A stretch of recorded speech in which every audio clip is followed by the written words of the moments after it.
Mbote bandeko banandino sona pesi bino mbote mingi ngandeko na bino Chora de Soulangar Congo Alenga en plein boulot bino mo bozomona mais lokola eza musala tosala tozwa po tolobelaka mabele ya bakoko na biso esengeli mpe nga mpe naloba mpo nameka komonisa pamba te boyebeke ya solo bandeko kombo ya ingeta ekomi siloga moko ya solo bato mingi bazali na Congo po tolobi teke gouvernement po parce que gouvernement apesi na elwa wana te mais kasi biso moko na bareseau sociaux mpe bato ebele oyo bazali komona yango ke ya solo kombo wana balongola yango eza malamu te yango wana biso ngai mpe atanke kimbangise mwana mfumu kimbangu toye mpo tomeka komonisa bato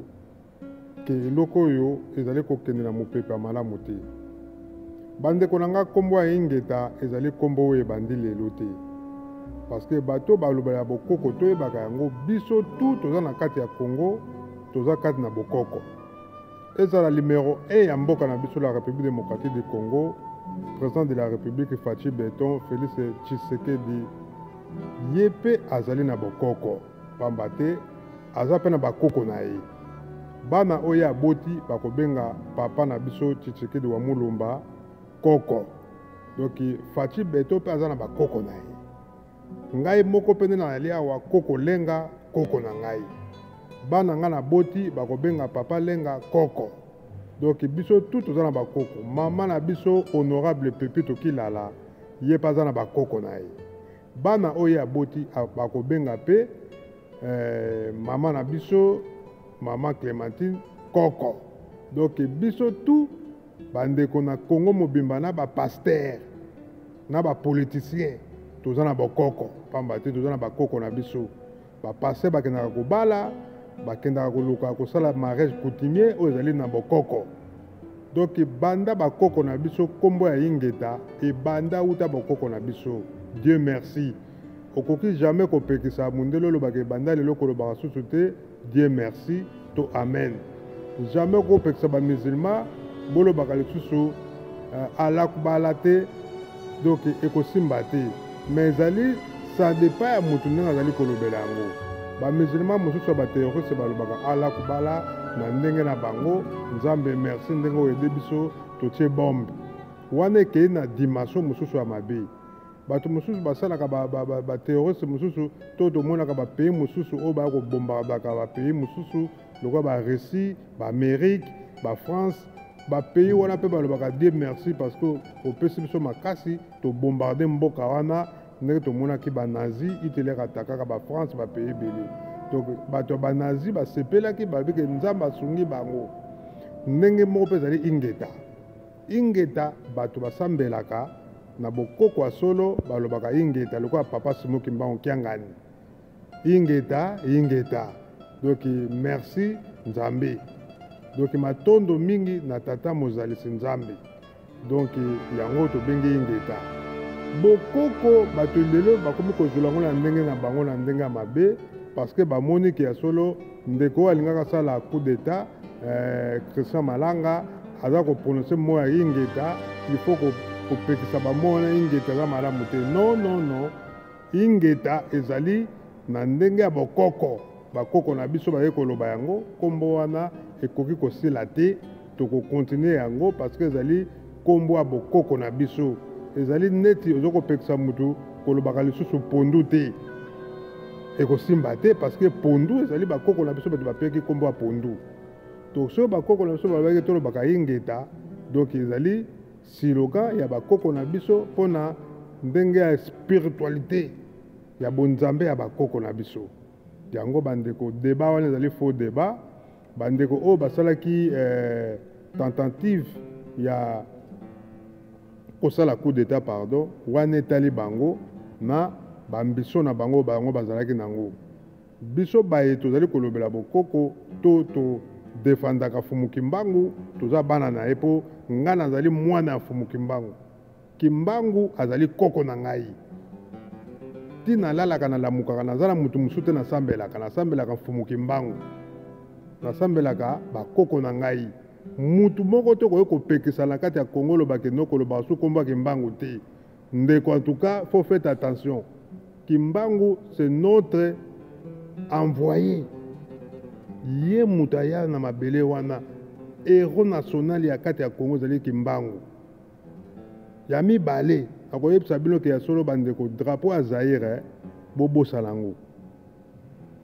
nango soki bokasaki kozonga na Congo ekozongaka te parce que drapeau wana yango biso tokimelaka nga na botama na série 6 ngai naya na mboka oyo mpo na Mobutu biso toyaka na limana tokenda te na Bremen na bapale oyo ya tonga minene wana toyebi makambo wana drapeau wana enyokola biso drapeau wana emonisa bapapa na biso pasi ekozongaka lisusu te. Atanke mwana fumuki mbangu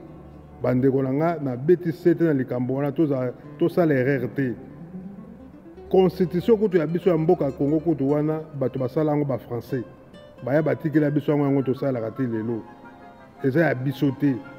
badikta biso yango bango mo basala yango biso moko ba congolais tosala ni constitution na mboka na biso moko. Donc yango wana bandeko président de la République constitution ya mboka na biso change yango ou bien modifier yango ou bien changer yango parce que eza na ba avantage na biso peuple congolais te eza na ba avantage na biso te ba avantage tout eza kuna mingi eza ba Rwandais donc yango wana bandeko en tant que mwana fumuki mbangu yango na ko beta sete donc ya mibale poto sukisa na sengi na bandeko ingeta ezali slogan bakoko na biso bato bayaka nango ingeta matondo mingi na chiluba pe baza pe na balangi na bango na kimongo na minoko tout eza na mboka na biso eza na balangage nango oyo spirituel tokolongola yango te tozwa yango te koma débat moko boya badiscussion ezanga ntina ezala bandeko baza na kati ya masolo na kati ya politique bokota na badeba wana teke oyo ingeta wana oyo tata babanda koloba mpo aye kosala coup d'état azotanga ingeta il faut suspendre ingeta non.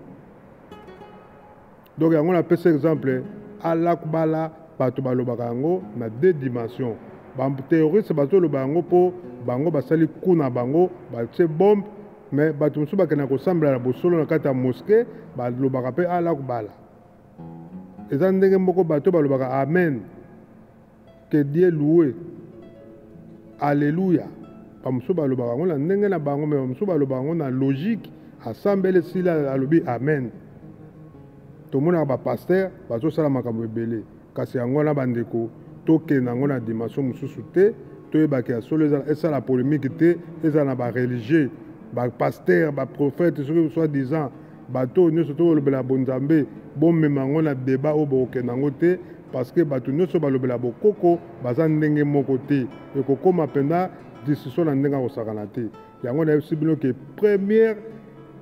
citoyen ya RDC papa na biso Faci Beton président de la République aza na bokoko Pepito Kilala honorable aza na bokoko Clara de Bruxelles le fondateur ya Eroga Lesungi aza na bokoko baministre bapaster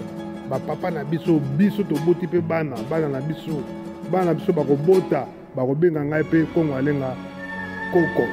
Donc biso tout toza na bokoko tokenda kobala na bokoko bapaster baprésident babalaka na bokoko baliaka mpe na bokoko Faci Beton aliaka pundu wana eza bokoko nga mone naza bokolo tsaki madesu atake muyomba tongo bokoko biso tozala bokoko mfumbwa bokoko po bakoko bato bapesaka bakombo biloko toliaka lelo toboya bango nga na kosambela bokoko ingeta na bandolo bango parce que ezali kombo oyo bakoko na biso bato balakisa biso yango ntango nayebaka yango nazalaka mwana moke na baannée 60